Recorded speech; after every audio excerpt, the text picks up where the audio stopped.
Welcome to Weiser Wednesday, episode 8A. Today we're going to start talking about taking stock of the operations operating system. But before we do, I want to tell a quick story.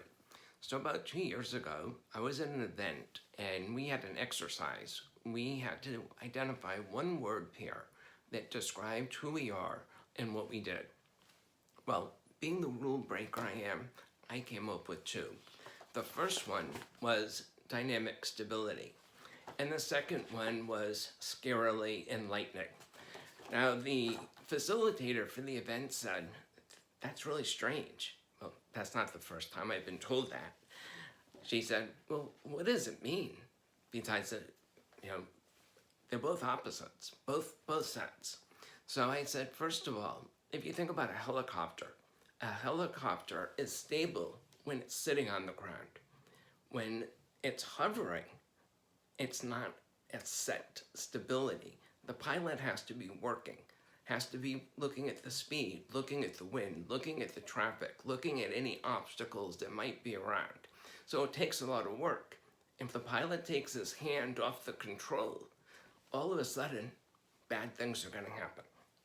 So the stable part in that case is the structure of a helicopter. And in your organization, you want certain things to be stable.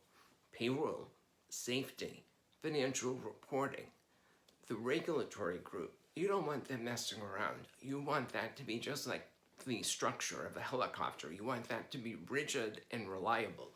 Now, on the other hand, there are other functions in your company that you want to be dynamic, especially in a disruptive environment. Things like talent management, learning and development. You want to have the skills and capabilities that you need to serve your customer. Resource allocation. You want that to be flexible, to be able to adapt, so you can invest in the projects that are most important at that time, and you can change resources so you can be successful. Innovation, because things are constantly changing, and if you think about what we're going through right now, being able to innovate and do so quickly is really important. Lastly, customer service. You want customer service to be adaptive.